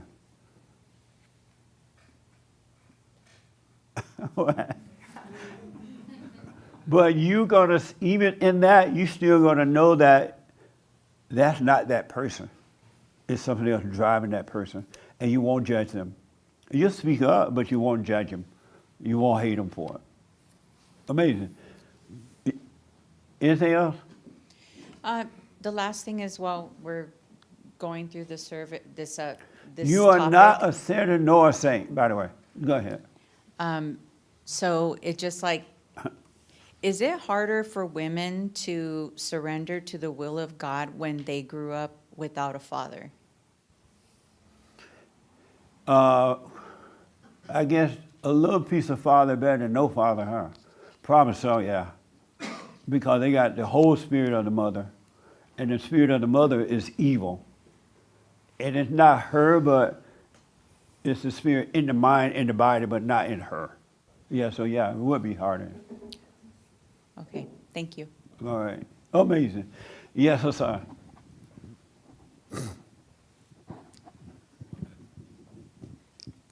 It's okay now. It was more to something that was said earlier, but I think it's kind of like off topic now. No, go ahead.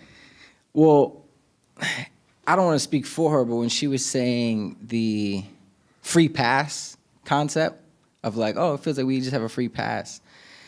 It's like, I do think it's like important to distinguish the fact that we are those sinners before the concept of like being born again. So it is. I'm sorry. I think it is important to distinguish the concept of like us being sinners and accepting that before the born again process or whatever. So we are sinners, and then it's like we go into this born again thing and take on the Christ thing. But I think a lot of times with the like Paul thing where it's just like, oh, you could just do whatever you want and you're free without the talk of like overcoming the anger, overcoming the thoughts, overcoming the ego, the stuff that you talk about. Right. It does become like this Christian thing where it's just like, so the same way where you're saying like the extreme of like, you're not a sinner, stop being told that. There is like the other extreme where it's just like, it don't matter. It is like, it's a free pass. You don't have to like do any work on yourself or anything. So I do think it's important like understanding that. See, I told you it was off topic, but yeah. I don't quite know what you're saying. Yeah, it's kind of complicated, but I know somebody understands what I'm saying. Let me ask you this. You said that we need to accept the fact we are sinners and then start working on it? Yeah, like somewhere John says like... Did Christ ever call you a sinner?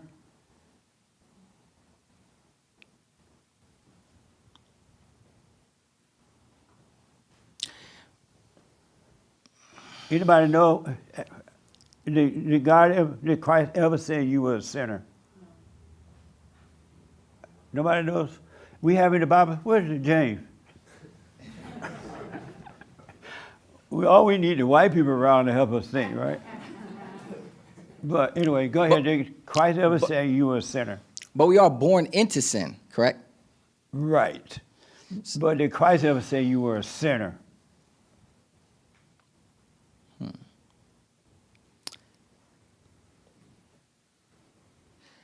Well, he told that woman. What? But I get what you're saying. No, I get your point. But yeah.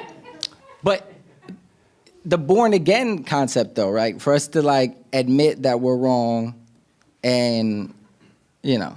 Anyway, it's not really that important. But it's very important. Okay. I'm glad you said it. Okay. Because you're saying that we got to accept the fact or admit that we are sinners, right? But Christ never called us a sinner.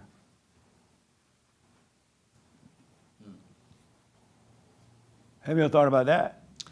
Other people said it, Paul or whoever you're about to mention, they said it, but Christ never said it.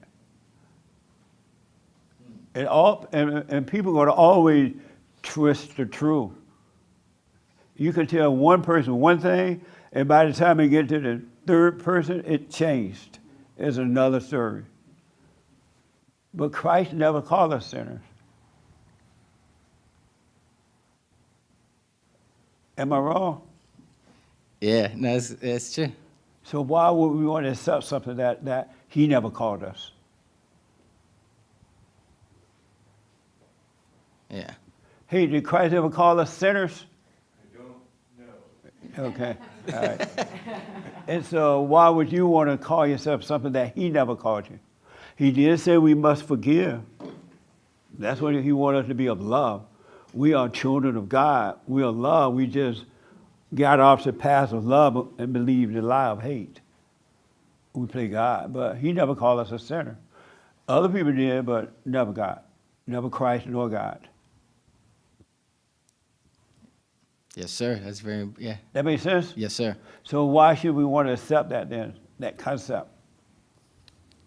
He just said, forgive others as I forgive you. Because you're representing the Father on earth as it is in heaven. And the Father's love. Uh-huh. But so why do we have to be born? So, okay, now I get it. Yeah. And we do, born again means we just return to the Father. We've been separated from the Father. And born again just means come back to the Father, come back to love.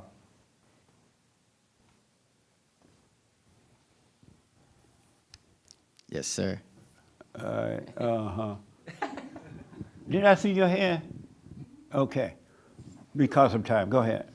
I was just going to respond to you about not having too much fun. Well, I can say that, Jesse, some of the stuff that comes out of your mouth, you are a straight up comedian. So Thank you. I think that living in the light allows you to find a fun that you've never experienced Yeah. before because you're walking with the Father. And we are built and designed in his image. So even those moments where we're like, oh, I'm kind of dope, your dopeness comes from him. You know what I mean? Because God is dope. But he's only dope because, I mean, we're only that because we are in his image. And kind of when we use the word kind of dope, it's kind of like at the top, like you can reach the top of being cool. But that's only because we can reach that top because of who he is. And I think that this journey has allowed us to catch glimpses of walking with the Father. And those moments are the greatest drug, the greatest night drinking alcohol. Because I think even when you drink alcohol, I think those nights are the nights. Short. Okay, when you can really say what you really want to say and you really do what you want to do when you're like influenced, but just imagine being influenced by him and not having to use drugs or alcohol or any of those things. So just long story short. Right on. Oh, nice. Unless you want the last word and then we're done. I do. Say what's on your mind. Now nothing really. Oh, good, okay. Yeah. Oh, last word. Nobody else raise your hand.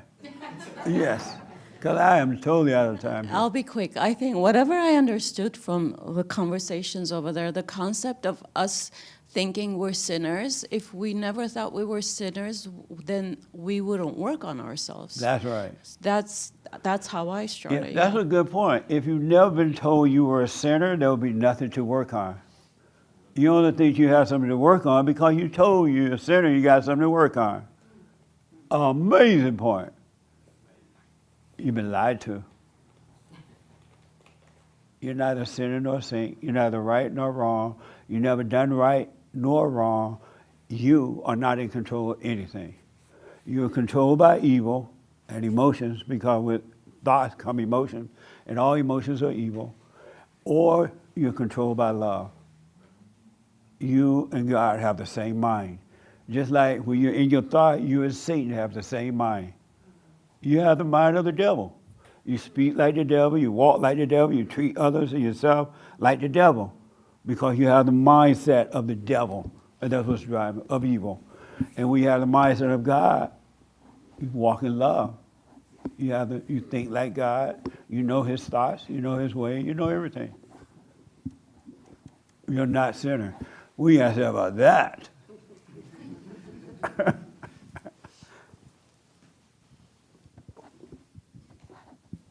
What do you think about what you've heard so far? Lots to think about. Lots to think about. Something you need to think about. Give me an example if you can.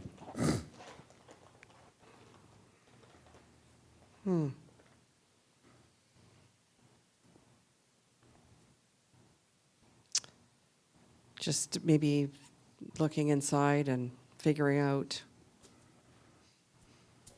who I am, and Yes. Look inside and go forgive your mama. I will. And if she get mad, that's on her. Okay. You forgive her so God can forgive you. You'll be fine. Okay. All right? Thank you. You want to come up here? No. No? Amazing.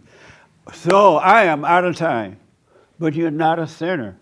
Forgive them. They know not what they do. It's not them, but the spirit of evil driving them and driving you until you overcome it. And you can overcome evil with good. And when you overcome evil, the way you overcome evil with good is start listening to the thoughts. Stop listening to evil. Have no communication with the thoughts at all. And the good God is taking over, and He will destroy the evil. Of ourselves, we can do nothing. All right? It's up to you.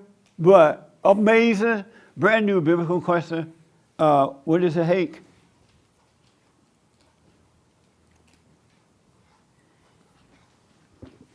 Do you have humility? What is it? Do you have humility? What is it? I haven't heard from you today. You have humility? Yes, I do. What is it? It's the willingness to say you're wrong. Amazing. You have humility? I believe so, yes. And what is it? So I believe it's knowing your true, like, your true self is not being above, but it's not being under what you think you are, but knowing your true size, like, of what you are. I'll put my 2 cents in on Sunday. I'm glad I put in there, what is it? Because I knew everybody was going to say they do have it. Not that, not that you don't, I'm just saying. I'm out of time. We'll do the super chats tomorrow. Stay with us, stay with us, stay with us. Forgive and stay present. Pick up your ego and follow God, follow Christ. All right? Bye.